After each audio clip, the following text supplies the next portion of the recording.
I'm also a man of heart and blood and soul. Heart and blood and soul. Heart and blood and soul. Vote for you bastards! Heart and blood and soul. Heart and blood and soul. Heart and blood and soul.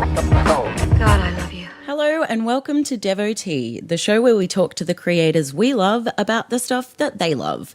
I'm Marion Blythe, and with me, as always, is Lucas Testro. Hello, Lucas. Hello, Marion. Lucas, who are we chatting with today? Today, it's a podcasting double date as we're joined by not one but two guests, a writer and artist who are not just creative partners but life partners as well. Their delightful cat burglar comic book series Bandette has, in only its first 2 years, been nominated 7 times for Comics Premier Awards, the Eisners, and in 2014 won the Eisner Award for Best Digital Series. It's Colleen Coover and Paul Tobin. Hey, guys. Hello. Hello. Thank you so much for joining us on the show. Oh, it's good to be here. Yeah, Thank you. Fun. You both do a lot of work with other collaborators, but it's this book you created with each other, presumably the most important people in each other's lives, that has resonated most with the world. Is that a coincidence? I don't think so. I don't think so. Yeah, we both have similar ideas of. I think we just wanted to have fun, and sometimes that's what really translates into making a good book. If I look back at like all the stuff that I've loved in any creative field, it's always, you can feel the creator's love of it coming through. And I think when Colleen and I started making Bandette, that because we weren't really sure how it would, hit the market, our number one thing was no matter what happens, let's just have fun. And Yeah, and I think when Monkey Brain, the digital publisher, approached us with this idea of starting an umbrella publishing house for digital comics, their big thing was do whatever you want, just have fun with it, and do as much as you like, as often as you like, and because of that freedom of not having to produce something like on a schedule that is beholden to printers or a certain page count or whatever, we just said we're just going to take everything that we like and mush it all together into a comic, and I think that really shows. Yeah, there's a definite sense of joy and play. Like, it comes through with the characters as well, but I guess it's a real product of you two playing with each other creatively. Yeah, and I think I'm not sure that we ever planned for this to become our most major project, but it certainly has. Yeah. I mean, at least for me, it's the only thing that I'm working on now. You're working on everything, but I'm working on Bandette pretty much exclusively. Yeah. And we should clarify before we go further, if there are any listeners who haven't experienced the joys of Bandette yet. You mentioned Monkey Brain earlier. So Bandette is a digital-first comic. If you Google Bandette or Monkey Brain, it'll take you through to where you can get digital copies of that. But you can also, they are then later reprinted in lovely hardcovers as well, which you can just get through your bookstores. Right. So let me get the married couple question out of the way first then. Does being a married couple affect your work? Does it bring out strengths that other collaborators can't inspire beyond that, just more looking forward to playing with each other? Or conversely, do the stresses or conflicts of your work life ever spill into home life and vice versa?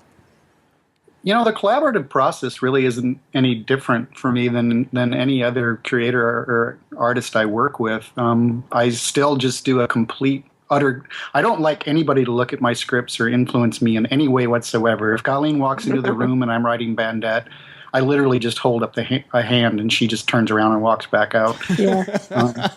So yeah, she gets complete scripts. And are you cool with that, Colleen? Oh yeah. I prefer to work that way. I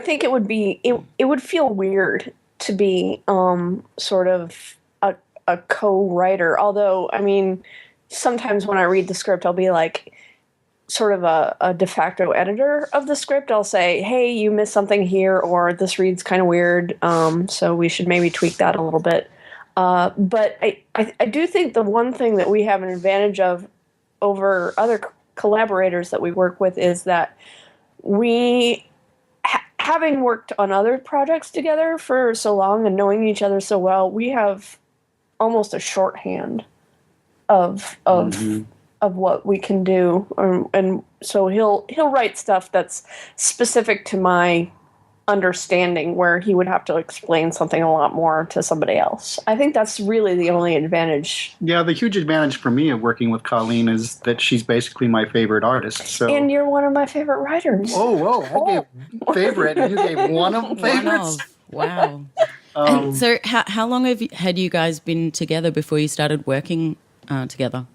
75 years. No. Let's see. Well, no, it was immediately after we met, right? But that was like off and on 20 years. Yeah, I think the first ago. collaboration we ever did was probably the early 90s. So. Oh my God, it's 22 years now. Yeah, so I was close with the 75 years. Working with your partner, you don't have the benefit of going home and bitching about your collaborator to your partner. That's true. That is absolutely true. Although I'm better at it. If Colleen draws something that I don't like, I feel let me know. Really comfortable about saying change this, do this. But Colleen is a little more timid. She'll ask me about the smallest things, and it's like, yeah, that didn't make any difference. Go ahead and change it. Yeah. Bandette's this wonderful combination of bande dessinée, which are the European comics people would probably remember from their childhoods, like Tintin, capers and heists and a whole bunch of other influences. But Colleen, you described beautifully in the back of one of the hardcovers that the book isn't evoking any specific predecessor, but instead it's built out of memories. Right. I think I'm not sure if this was before or after we started doing Bandette, but one day Paul and I were walking down the street, and he was like, I really want to read this old Roy Thomas comic from my childhood, but I want to read the comic book that I remember, not the one that he actually wrote. Yeah. I think it was like Conan you wanted to get into. Oh, yeah. I read books from my youth that I remember in glorious, it's like, the characterization and the drama, blah, blah, blah. And then I pick up the comics and I read them and go, what is this? This is horrible. Yeah, sometimes you should never go back. Right. And so I think we're trying to capture that nostalgia for something that we never had. Mm-hmm. That said, you can go back to Tintin. That is true. It just seems perfectly apt that Bandette's world is made out of memories, because memory and legacy seems to be so important to the characters. Like they covet, and the thing they value most in life are these artifacts whose presence have kind of rippled through history. And there's also the question of legacies. For instance, with Monsieur, Bandette's other sort of dapper elder rival burglar who knows more about her family history than she can kind of work out how. Mm-hmm. Yeah, I think history is a big thing for Bandette, but I also think that her friends are probably the most important thing. The urchins are where her life is at. So I think the actual artifacts, I think the joy of living is what the artifacts are about. The stealing. Bandette doesn't really care what she steals. She just wants to steal something. So whether it's a Vermeer from a museum or a pack of cigarettes from BD Belgique, she's equally happy with both of those. And speaking of having fun with the story and wanting to sort of go back and embrace the sort of stories you remember enjoying, you mentioned in the back of the first hardcover collection your love for teen detectives, which is a genre I adore as well. What do you think the appeal of the teen detective is, both for yourself and for society more broadly? Oh, wow. I've never really dissected it mentally. I've got a friend, Vinny Stahl, and we talked once about our loves and our passions, and he said something that's really been in my mind ever since, was never really dissect what you love, because then you reduce it to the elements and you won't love it anymore. So I don't think I've ever really sat down and said, well, I like this, I like that, and things like that. It's kind of scary for me, because then it might pop the balloon. Yeah. So yeah, all I can say is that I think it's always been appealing. I mean, obviously, books like Nancy Drew have been popular for I don't even know how many years, but maybe it's just sort of this appeal of a new adult or a not quite adult having a grown up job, or having a being smarter than the adults around or something like that. But Yeah. I have my theories as well, but I like now. I don't know if I should even say them because I don't want to. I don't want to pop Paul's balloon and just ruin Bandette or something forever. Yeah, I feel like it's got something to do with adolescence is this process of and childhood of trying to understand what this world is with all its weird ways, and so. Yeah, that probably links into it, and and then also an empowerment thing that the teen detectives end up being smarter than the adults around them. Yeah, I mean, and that's kind of what I liked about Encyclopedia Brown as well. He was smarter than everybody in town, but he was just a kid. Yeah, Encyclopedia Brown is one of my two big favorites, and I always associate that with family holidays because we used to go away to this place called Malakuta, which is like a 10-hour drive to this tiny coastal town, and then I would be allowed to. In older, more innocent days, just as a little kid, 8 years old, 10 years old, walk off on my own from where we were staying down to the grocery store every day and buy a new Encyclopedia Brown book. So it's like intrinsically linked for me with that. But I think the other thing maybe about that is, it's got that kind of thematic stuff happening, but it's also just all the cool stuff that kids love, like the Alfred Hitchcock and the Three Investigators. They were like my other big favorite, I think. And the thing I loved most, and still the thing that I remember most about those books, is their hideout was like an old abandoned van buried under rubbish at a junkyard. And I thought that was the coolest thing in the world. And there was like a secret tunnel that they would burrow down to get into this old van. Well, that's the love of. I mean, you're keen on some of the things that I am aware of. Is that everything sounds cool then? I mean, if you told us now, hey, you get to have a secret hideout that's buried in rubbish, it's like, well, that doesn't work for me now, But back then, it was like awesome. Maybe you live more tidily than I do, Paul. Four kids driving around in a van with a Great Dane or whatever. Yeah. And also at those ages, I mean, what's great about mystery stories and adventure stories for that age group is that almost literally everything for that age group is an adventure and a mystery. So it heightens it to a certain degree, and I really like that. I think we can all remember like when we were first exploring the world, and we really didn't have any idea what was going on. So a teen detective or something like that is figuring out the world and the mystery at the same time, and I think that's really intriguing. It's really interesting. I'm just thinking as you're saying that just that story I just said about going out to get the books. That's exactly what you're talking about. The nature of the story and how I recollect getting them are the same thing. It was me going out on my own into the world without adults around to watch me. Right. To get those books. That's very... Yeah, it was similar for me. It was like we would... we lived way out in the country, and my mom would take us into the city every Friday so that she could do laundry, and I was kind of set loose while she was at the laundromat. And for me, I would go buy the old paperback editions, compilations of Mad Magazine, and it was like this real adventure for me. It's like, wow, I'm walking into a grocery store all by myself, and it was fun. Yeah. I was in love with Nancy Drew, but I always felt like she had lots of responsibilities, and I think that that's a part of those teen books are that, teenagers are becoming adults and they're getting responsibilities, but it's particularly what I love about Bandette. She has this real carefree kind of, doesn't really give a shit of the outcome. Presto, feel. as she Yeah. says. Her spirit is presto. Yeah. When Steve Lieber was drawing one of the backup urchin stories, he was drawing Bandette on a wire, and he was kind of having trouble, and he kept putting her in a position where she looked like she was about to fall. I was like, Steve, no. The law of gravity does not apply to Bandette any more than any other law in the world. She never falls. Yeah, if you look at Colleen's drawings of Bandette, she's essentially weightless. Even when she's walking on a wire, her feet are rarely touching the wire. So I kind of really like that sort of moving through life without...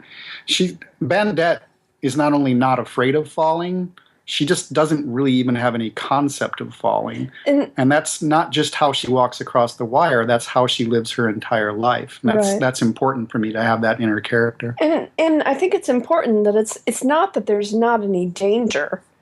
It's that she is so supremely confident in her ability to deal with danger.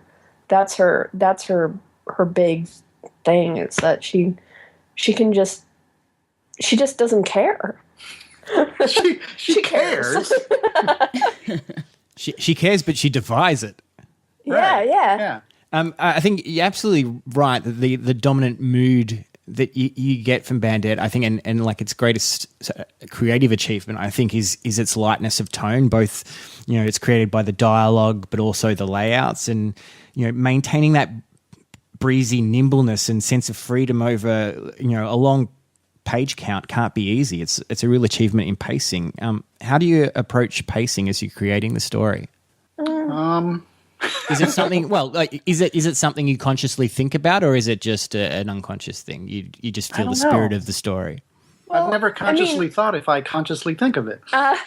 Well, let's see. I mean, we have consciously made a point of juxtaposing dark scenes with light scenes, and I think it's just sort of what we've picked up over the years.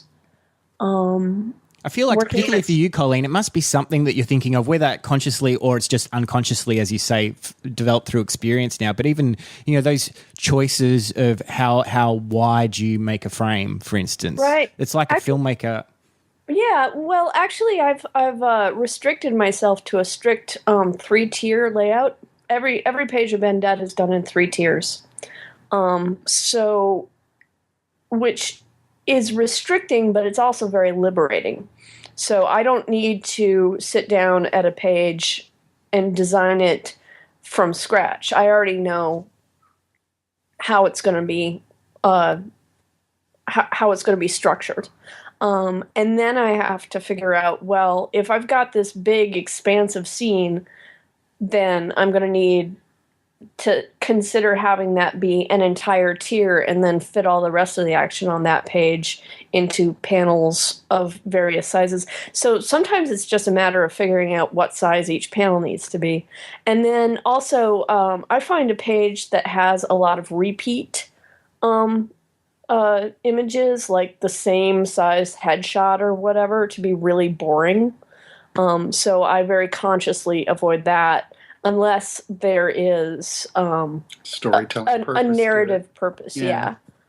So I mean, there was that. I guess, and again, I guess that's just stuff that I do by instinct. Yeah, and one thing that I think Colleen and I both like about on pacing of stories is she was talking about big scenes, and during big scenes, I think we start to have smaller panels. I don't really like I read comics. You mean scene with a lot of action? Yeah.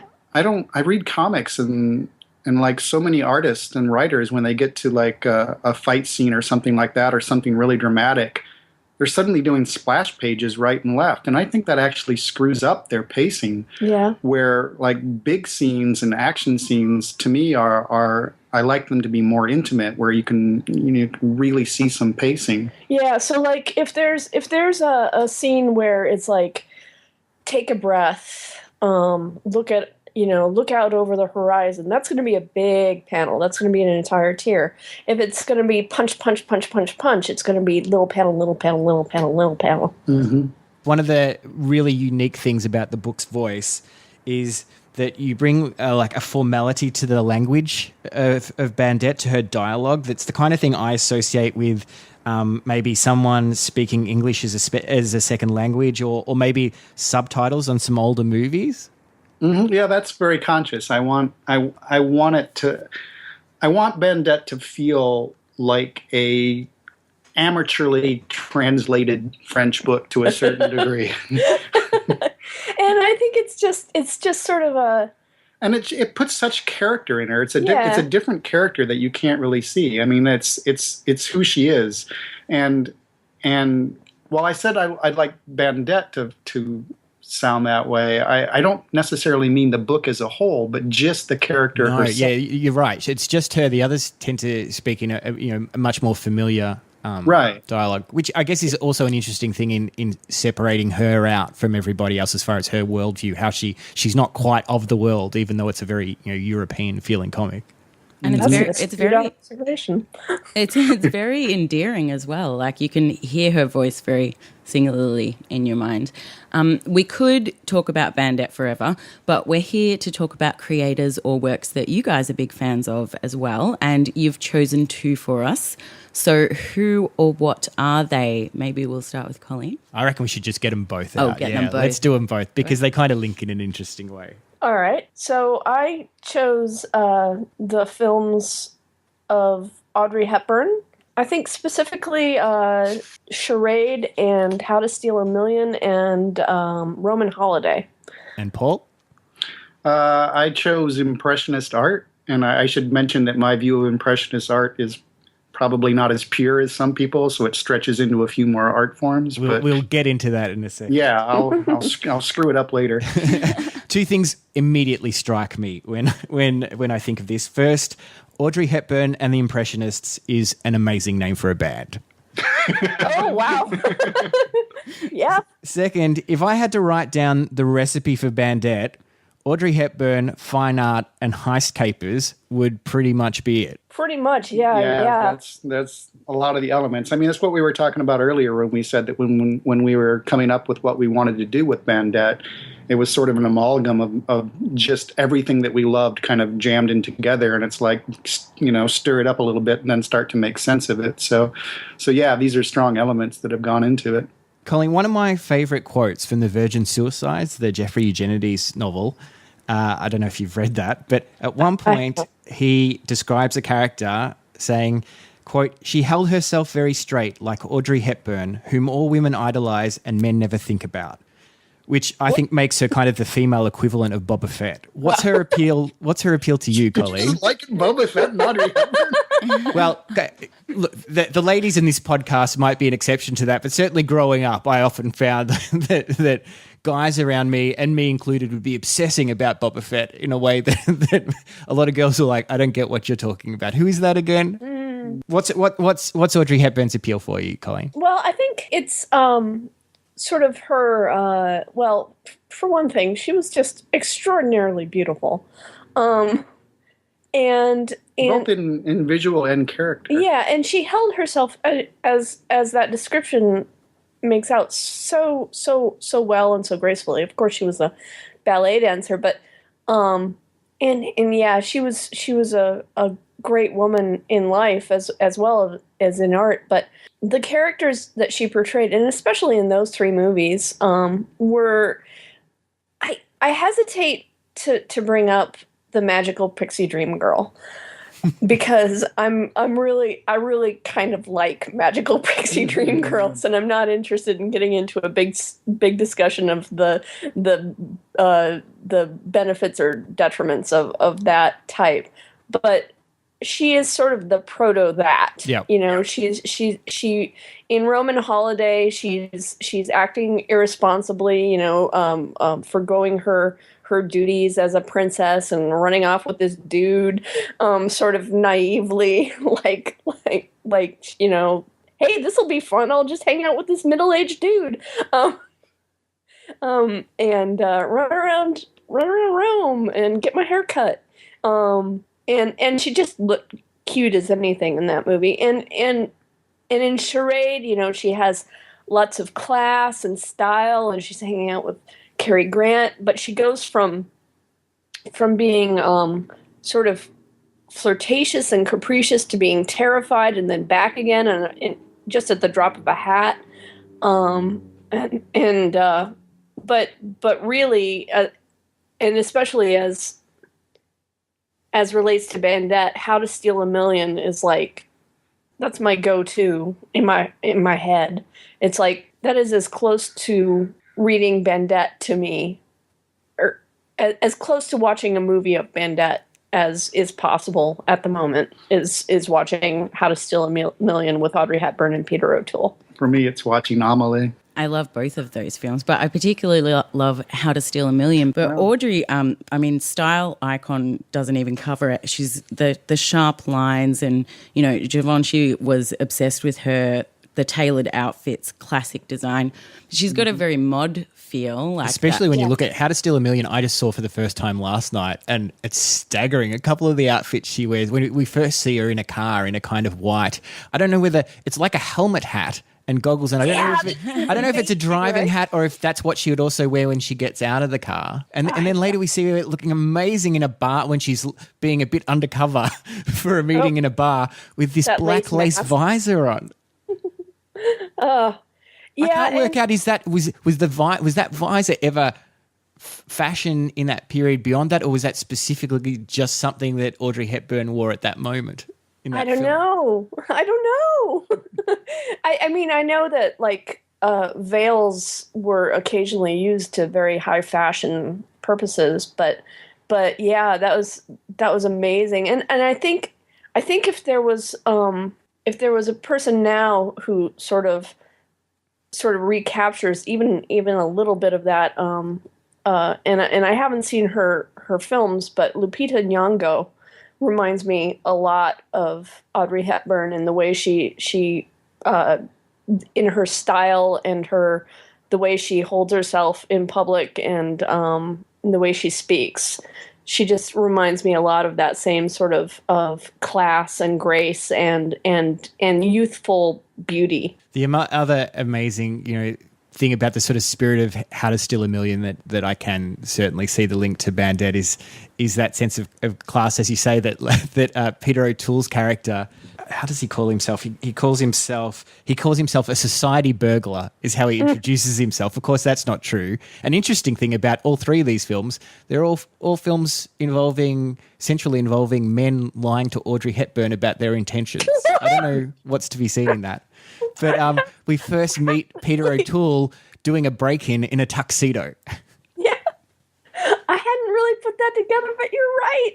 I must love that. Hang on, the tuxedo or Audrey Hepburn being lied to? Being lied to, obviously, by stylish men.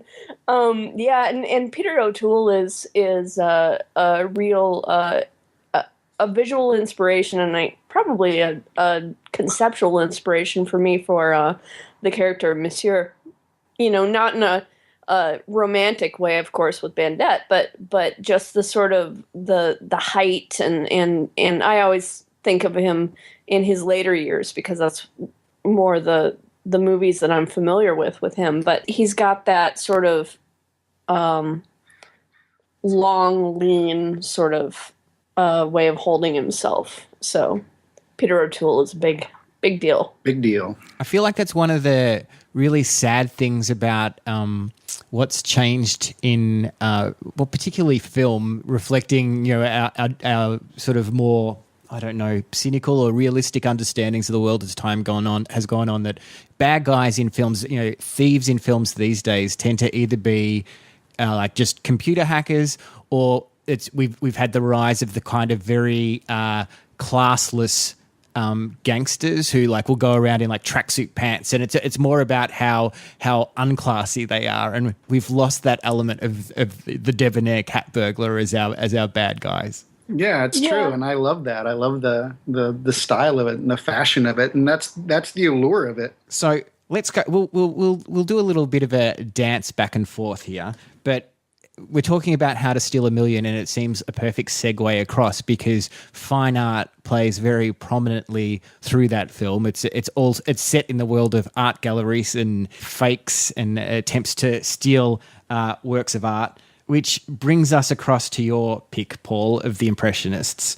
But as you say, it's not quite. So let's drill down a little further into that pick, because you nominated the Impressionists, but as you were emailing us about it, you were saying that a lot of the particular artists you like are actually tend to be more post-Impressionists. What is it specifically that you resonate with looking at the particular artists you mentioned to us, who were Degas, Van Gogh, and Toulouse-Lautrec? I think the movements as a whole, both the Impressionists, the post-Impressionists, and the Fauvists, to me were the first groups of people who were living the art as much as creating the art for so long. I mean, the entire history of the world, known history. We don't really know how some of the ancients looked at it, but for so long, art was something to be created and then stepped away from.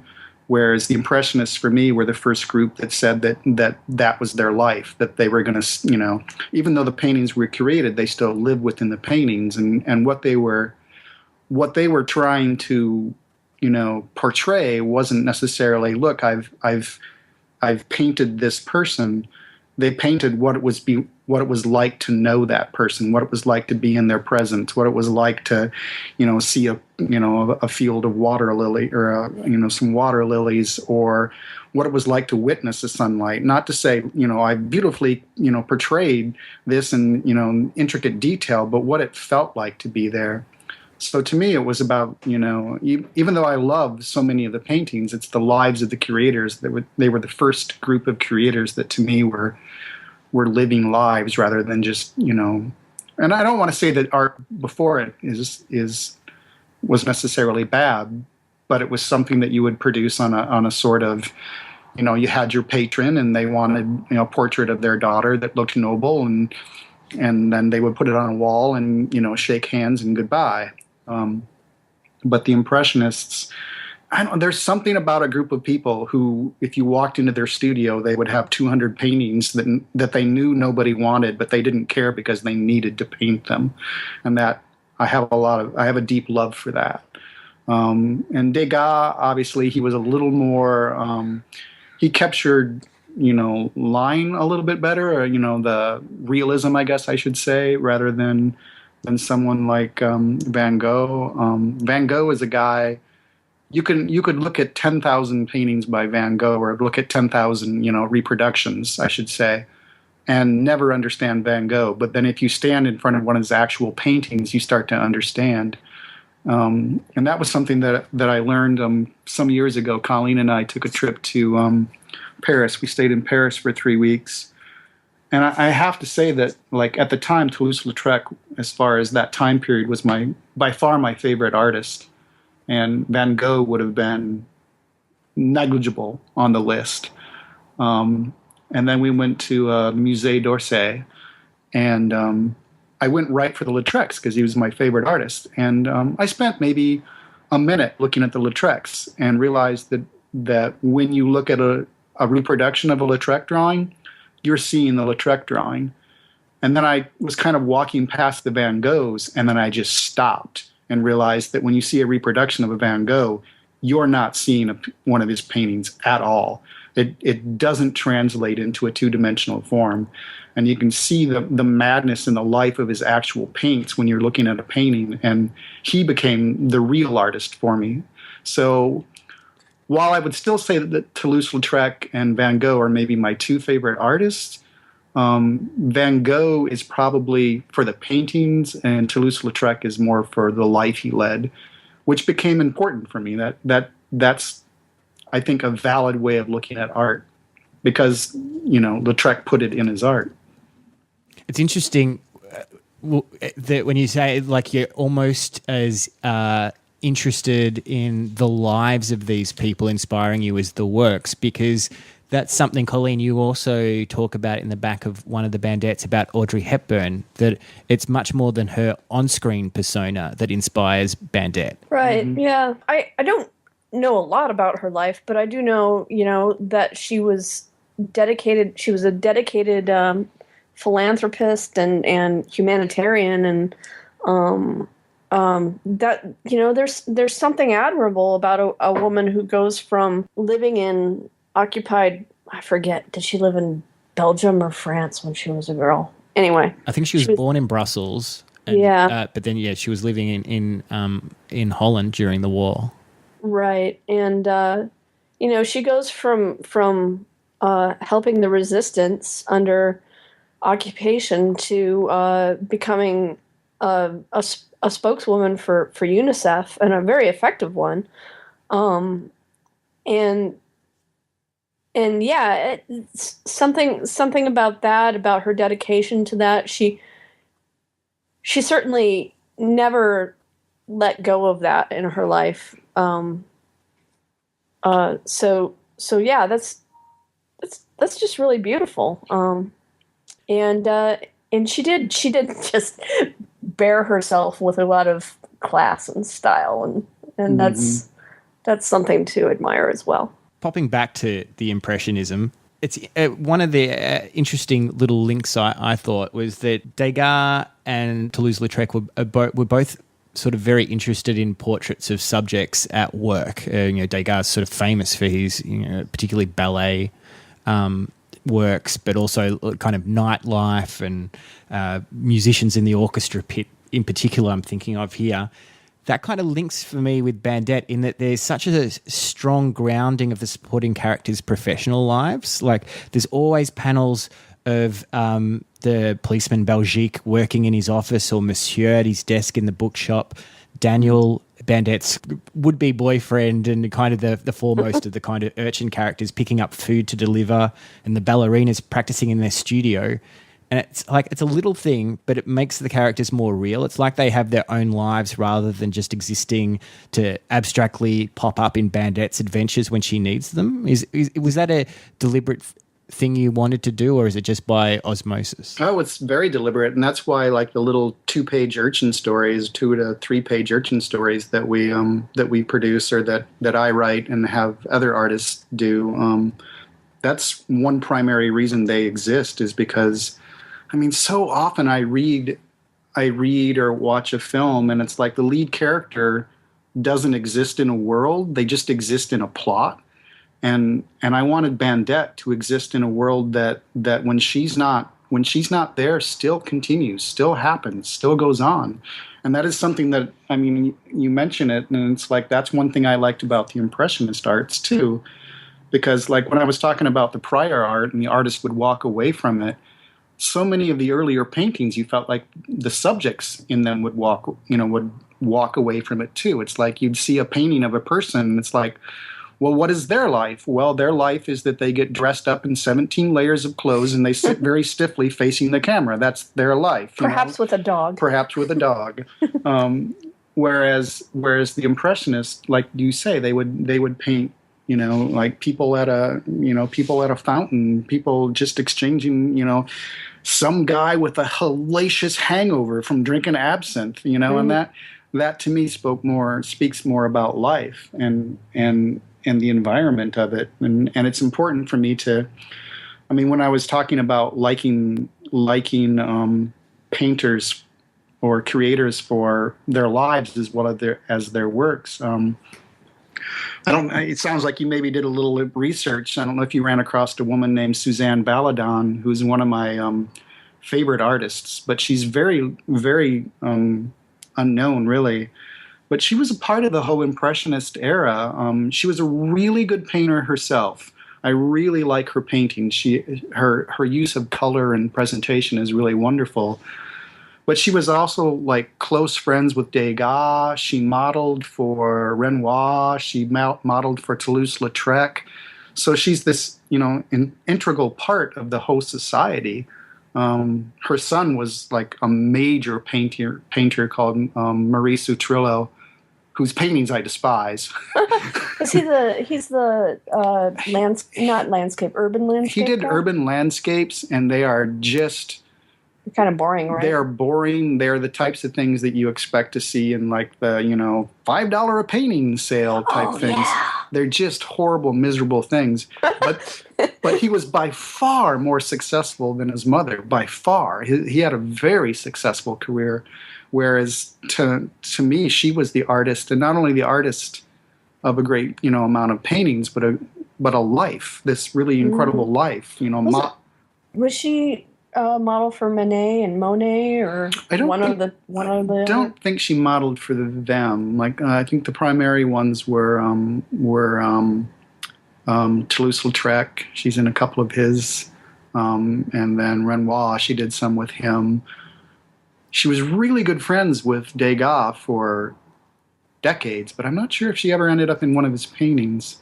By then, I think she was like the later part of his life, and he was starting to lose his eyesight a little bit, and he was also starting to lose his, I mean, you mentioned that you said they like to do nightlife. They liked to like to partake. They like to paint ladies. the ballet was a very different art form in those days. So, Paul, you have this love of fine art, and the whole art of comic book writing is about thinking visually. Do you have any drawing skills yourself? Can you draw? Oh, or yeah. You just No. wish You you can could? draw the hell out of a duck. No, I can't draw. I've learned to do like very, very small cartoons that I can draw in like each of the things that I've created. Like I can now draw Bandette's head really quickly. I have a graphic novel called I Was the Cat, and I can draw a charmingly, small cat. When you say you can draw them in the things, are you saying when you do signings for people, or do you do Yeah. thumbnails? Oh, okay, great. Yeah, because I mean, not only do people enjoy that, but I enjoy that because I mean, if someone's buying something from me personally, I know it's fun for them because they're like, oh, I'm getting this from Paul Tobin, but it's fun from my side too because it's fun to meet the people who enjoy what I do. So when I sign things, I do like to draw, like, even though I can't draw very well, I want to do something. Like one of the books that I do is I do the Plants vs. Zombies comics for Dark Horse Comics, and they sell very well. We sell hundreds of thousands of copies, and we have a lot of fans. And I wanted to be able to draw something, so I draw. A lot of those fans are kids, and they don't understand the difference between writer-artist on a comic book. So I learned to draw the sunflower. So like, that's all I can draw, though. I can draw the sunflower and the big walnut. The tall nut. Yeah, that's it. Now, So, Paul, like, if I do a group signing with the artists, Ron Chan is the artist, and he knows not to do a drawing of the sunflower because he'd be stepping on That's your the turf, only man. things that I can draw. So, Paul, you mentioned that you draw a cat, and I'm sure your cat is very lovely, but Colleen draws the cutest animals in the history of the universe. I'm in love with Pimento, and in book 2, the pig's name Pietro? Is it? Pietro, yes. Yes, he is super sweet. They are adorable. The urchins, I just need a whole lot more Pimento in my life. I feel like Pimento wasn't in the second book as much as in the first one. Please bring, that wasn't even a question, except for can you please put more Pimento in? We'll see what we can do. There's a new dog in the new one, though. Is there? Boss. Well, because there's lots of adorable animals throughout the book. They're very sweet. Yeah. We should. Yeah, Paul likes to write animals into scenes where a human character is by themselves, because if a person is just talking to themselves, they're just standing on a clothesline somewhere just talking. But if there's a pigeon nearby, she can address the pigeon. Yeah. Is that why he's doing it, or is he doing it because he hopes that one day you'll say, okay, Paul, just draw your duck in at the side if we need an animal? Wow, that would be a stylistic that would hairpin. Oh, there you go. I think Colleen's just done your equivalent, Paul, of sticking up your hand when she comes into the room. Yeah. Keep your pencil out of her book. Yeah. pretty much. We should wrap it up, but to finish, maybe let's arc back towards where we started. And one of the other interesting things I thought about you choosing an actor, Colleen, for your topic is that if Wikipedia is to be believed, did you guys meet in a drama class? No. But, Wikipedia is wrong. Wikipedia is often wrong. We did meet sort of through a friend who was a theater major at the same time that I was a theater major. Yeah, I've never been in any theater or drama Right. classes whatsoever. So tangentially through drama, Yeah, I guess. through friends, but the first meeting I can remember is in a comic store, actually. Well, there you go. yeah. Colleen Coover scholars and fans, you need to get on Wikipedia and Yeah, no change kidding. that. Sorry, detail. guys. Don't worry about the Paul Tobin ones because he doesn't have a Wikipedia. Does that cause any ructions in your relationship that Colleen has a Wikipedia page and Paul, you don't? I had forgotten that I had a Wikipedia page. It's probably way out of date. Yeah, I don't really pay attention to stuff like that. It's not. Yes, I admire how the extents to which you go to embrace that kind of enigmatic quality, Paul, because your own website has one of the David Lynchian about pages I've ever come across. Amazing. Animals and walking aids. All right, we'll leave it there. Paul and Colleen, thank you so much for joining us.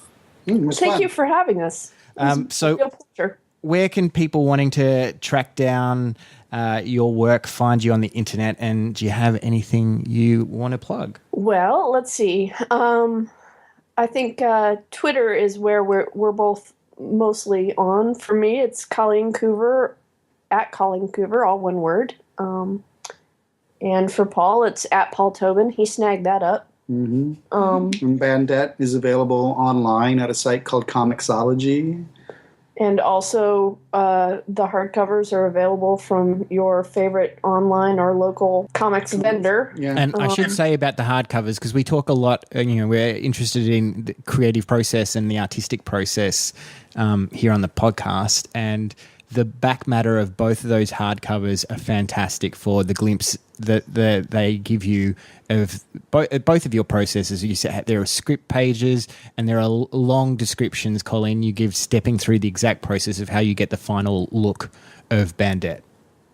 Oh, yeah, thank you. And also, I should give a shout out to the design team at Dark Horse Comics. They put together a really nice package. What color is the third book going to be? I'm going to say probably a sort of greeny chartreuse. I knew it. guessed I it. knew it. Yeah.